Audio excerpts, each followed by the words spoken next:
ഒരു ഓട്ടോയിൽ യാത്ര ചെയ്തപ്പോൾ ഒരു ഓട്ടോറിക്ഷക്കാരിൽ നിന്നുണ്ടായിരുന്ന അനുഭവം ഒരാൾ പറയുകയുണ്ടായി.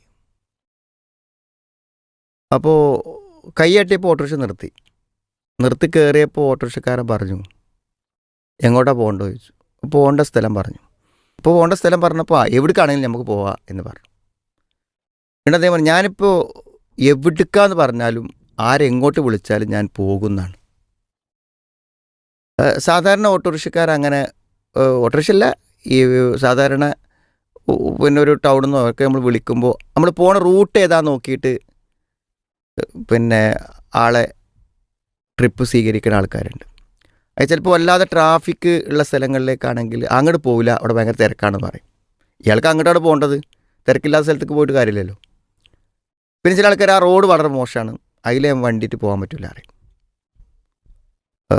അല്ലെങ്കിൽ എന്താ വെച്ചാൽ വേറെ എന്തെങ്കിലും തടസ്സങ്ങൾ പറയും. അപ്പോൾ തങ്ങൾക്ക് പ്രയാസമില്ലാത്ത ഏരിയകളിലേക്ക് മാത്രമേ പോകുള്ളൂ എന്ന് പറയുന്ന ആളുകളുണ്ട്. ഇത് ഒരു ടാക്സിൻ്റെ കാര്യത്തിൽ മാത്രമല്ല കേട്ടോ, എല്ലാ തൊഴിലുകളിലും ആളുകൾ അങ്ങനെ ഉണ്ട്. ശരി, ചിലപ്പോൾ ഒരു കച്ചവടക്കാരാണെങ്കിൽ വലിയ ലാഭമില്ലാത്ത സാധനങ്ങൾക്ക് വന്നാൽ എന്തു ചെയ്യും, അവനോടൊരു വലിയൊരു മൈൻഡ് ഉണ്ടാവില്ല. എന്നാൽ അദ്ദേഹത്തിന് നല്ല ബെനിഫിറ്റ് കിട്ടുന്ന കാര്യങ്ങളാണെങ്കിൽ അതിന് വളരെ താല്പര്യപൂർവ്വം അതിൽ ആവശ്യക്കാരൻ്റെ ആവശ്യമല്ല പ്രധാനം, തനിക്ക് കിട്ടുന്ന ലാഭത്തെക്കുറിച്ചാണ് അയാൾ എന്ത് ചെയ്യുക, ആലോചിക്കുക. ഇവിടെ ഈ ഇങ്ങനെ സെലക്ട് ചെയ്ത് പറ്റാവുന്നത് നോക്കി അവൻ്റെ ലാഭം നോക്കി മാത്രം തൻ്റെ തൊഴിൽ രംഗത്ത് ഇടപെടുന്ന ധാരാളം ആളുകളുണ്ട്. ചികിത്സാ രംഗത്താണെങ്കിലും കച്ചവട രംഗത്താണെങ്കിലും ഇങ്ങനത്തെ ടാക്സികളുടെ മേഖലകളിലാണെങ്കിലും ഒക്കെയും തന്നോട് സഹായം ചോദിക്കുന്നവൻ്റെ പ്രയോജനത്തിന് യാതൊരു വിലയും കൽപ്പിക്കാതെ തനിക്ക് കിട്ടുന്ന ലാഭത്തെക്കുറിച്ച് മാത്രം ആലോചിക്കുന്ന ആളുകൾ. സത്യത്തിൽ നമ്മളെല്ലാറ്റിലും ഒരു നന്മ കാണണം. എന്തെങ്കിലും എനിക്ക് ഒരാൾക്കൊരു ഉപകാരം ചെയ്യുമ്പോൾ അത് ആ ഉപകാരത്തിന് എനിക്കൊരു പ്രതിഫലം കിട്ടും എന്ന് ചിന്തിക്കുമ്പോഴല്ലേ നമ്മുടെ വിശ്വാസം ശരിയാവുള്ളൂ. അപ്പോൾ നമ്മളൊരു ഓട്ടോറിക്ഷയും പോവാത്ത സ്ഥലത്തേക്ക് ഒരാളെ എത്തിച്ചു കൊടുക്കാൻ അതൊരു വലിയ സേവനമല്ലേ സഹായിക്കുന്നത്. അപ്പോൾ ഇദ്ദേഹം എന്താണ് എവിടേക്ക് വിളിച്ചാലും ഇപ്പോൾ ഞാൻ പോകും, മുമ്പ് ഞാൻ പോയിരുന്നില്ല എന്ന് അദ്ദേഹം പറയാനുള്ള കാരണം എന്താണ്? അതിൻ്റെ അനുഭവം അയാൾ പറഞ്ഞു അത്രേ. അതായത് അദ്ദേഹം അങ്ങനെ ആയിരുന്നു നേരത്തെ ഓടിയിരുന്നതെന്നാണ്.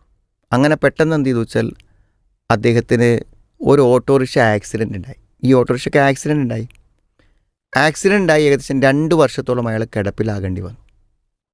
അപ്പോൾ അതോടുകൂടെ അയാളെടുത്ത് ലോൺ അടക്കാൻ പറ്റാതെയായി, വീട് ജപ്തിയായി, കുറേ പ്രശ്നങ്ങൾ അയാൾക്ക് വന്നു. അപ്പോൾ ആ 2 വർഷം കിടന്ന് ആലോചിച്ച് ചിന്തിച്ചപ്പോൾ ഉണ്ടായ ജീവിത മാറ്റമാണെന്ത്, ഓട്ടോറിക്ഷ ഓടിക്കുമ്പോൾ ആര് വന്ന് വിളിച്ചാലും അയാളുടെ ലാഭവും നഷ്ടവും നോക്കാതെ റോഡും ട്രാഫിക്കും നോക്കാതെ പോയി കൊടുക്കുക എന്നുള്ളത്. അങ്ങനെയാണ് ഞാൻ തീരുമാനിച്ചതെന്നാണ്. അങ്ങനെ അദ്ദേഹം പറഞ്ഞു. അങ്ങനെ അത് കഴിഞ്ഞ് ഇപ്പോൾ സ്റ്റോപ്പിലെത്തി ഇറങ്ങാൻ വേണ്ടി നിൽക്കുന്ന സമയത്ത് അദ്ദേഹം പറഞ്ഞു, എനിക്ക് ഇവിടേക്ക് 30 രൂപ മതി. അപ്പോൾ സാധാരണ 50 രൂപ വരെ വാങ്ങുന്ന സ്ഥലത്താണ് 30 രൂപ, അതേ ഇവിടേക്ക് വരുള്ളൂ പറഞ്ഞു. അപ്പോൾ പിന്നെ വിളിച്ച ആൾ പറഞ്ഞു, സാധാരണ 40 രൂപ വരെ നമ്മൾ കൊടുക്കുന്ന സ്ഥലമാണ്, നിങ്ങൾ 40 എടുത്തോളൂ എന്ന് പറഞ്ഞു. അപ്പോൾ അദ്ദേഹം 50 കൊടുത്ത് 10 തിരിച്ചു തരുമ്പോൾ എന്ത് ചെയ്തു, ആ 10 കൂടെ അയാൾക്ക് തന്നെ കൊടുത്തു. പിന്നെന്തോ ചെറിയ സഹായങ്ങൾ അദ്ദേഹത്തിന് ചെയ്തു കൊടുത്തു എന്നുള്ളതാണ്. അപ്പോൾ സത്യത്തിൽ പലപ്പോഴും നമ്മൾ ഇത്തരം ടാക്സി വിളിച്ച് അവസാനം ഇറങ്ങുമ്പോൾ അവരുമായിട്ട് ഷണ്ട കൂടിയിട്ടാണ് പല ആൾക്കാർ ഇറങ്ങിപ്പോരുക. കാരണം 10 രൂപ 20 രൂപയ്ക്ക് അധികം ചോദിച്ചാൽ എന്തു ചെയ്യും, അതിന് ബഹളം വെച്ച് ഞാൻ ഇങ്ങോട്ട് കൊടുക്കില്ല എന്ന് പറഞ്ഞ് അതൊരു മനല്ലാ മനസ്സോടെയാണ് വാങ്ങുക. ഇത് 30 രൂപ വാങ്ങാമെന്ന് വിചാരിച്ചവന് 50 രൂപയിൽ അധികം കിട്ടി. അതെന്തുകൊണ്ടാണ്? ഒരു നല്ല പെരുമാറ്റം, നല്ല തന്മയത്തോടെ പെരുമാറ്റം. അപ്പോൾ നമുക്ക് സത്യത്തിൽ പിടിച്ചു വാങ്ങുന്നതിനേക്കാളും പിടിച്ചു പറിക്കുന്നതിനേക്കാളൊക്കെ നല്ലത് ഇഷ്ടത്തോടു കൂടിയും സന്തോഷത്തോടു കൂടിയും തന്നെ ആളുകളിൽ നിന്ന് വാങ്ങാൻ സാധിക്കും നമ്മൾ നല്ല നിലക്ക് പെരുമാറുമ്പോൾ എന്നാണ്. ഏതൊരു തൊഴിലും, ഒരു നിസ്സാരമായ തൊഴിൽ പോലും സേവനങ്ങൾ ചെയ്യാൻ കഴിയുമെന്നും ആളുകളുമായുള്ള നല്ല ബന്ധമുണ്ടാക്കാനും ആളുകളുടെ നല്ല പ്രാർത്ഥന ലഭിക്കുവാനും ജനങ്ങൾ നമ്മളെ വെറുക്കാതിരിക്കാനും ശപിക്കാതിരിക്കാനും ഒക്കെ നമുക്ക് നമ്മുടെ നല്ല പെരുമാറ്റങ്ങളെ കൊണ്ട് സാധ്യമാകുമെന്ന വലിയൊരു സന്ദേശമാണ് ഒരു പക്ഷേ ആ ഒരു ലഘുവായ ഓട്ടോ യാത്രയിലൂടെ നമുക്ക് ആ അനുഭവങ്ങൾ പറഞ്ഞു തരുന്നത്. നമ്മളും എല്ലാവരും എന്തെങ്കിലും തൊഴിലെടുക്കുന്ന ആളുകളായിരിക്കും. ആ തൊഴിൽ നമ്മുടെ തൊഴിൽ കൊണ്ട് ആർക്കെങ്കിലും ഉപകാരപ്പെടട്ടെ. ക്ലാസ്സിൽ താൻ പഠിപ്പിക്കുന്ന കുട്ടിക്ക് തീരെ പഠിച്ച് പിക്കപ്പ് ചെയ്ത് വരാൻ പറ്റാത്തൊരു കുട്ടിനെ ഉയർത്തിക്കൊണ്ടുവന്നതിൻ്റെ ഒരു മഹാസേവനത്തിൻ്റെ ചാരിതാർത്ഥ്യം ഒരു അധ്യാപകൻ നിലക്ക് അയാൾക്കുണ്ടാവട്ടെ. ഏതെങ്കിലും തിരിച്ചു പോകുന്നൊരു വാഹനത്തിൽ പ്രയാസപ്പെടുന്ന ഒരുത്തനെ കയറ്റി അവനെ സഹായിച്ചതിൻ്റെ പുണ്യം നമുക്കുണ്ടാവട്ടെ.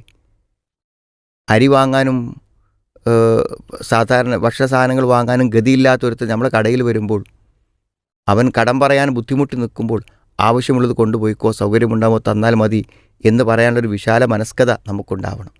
എല്ലാ തൊഴിലും എന്തെങ്കിലും നന്മ നേടുവാനും നമുക്ക് കഴിയണം.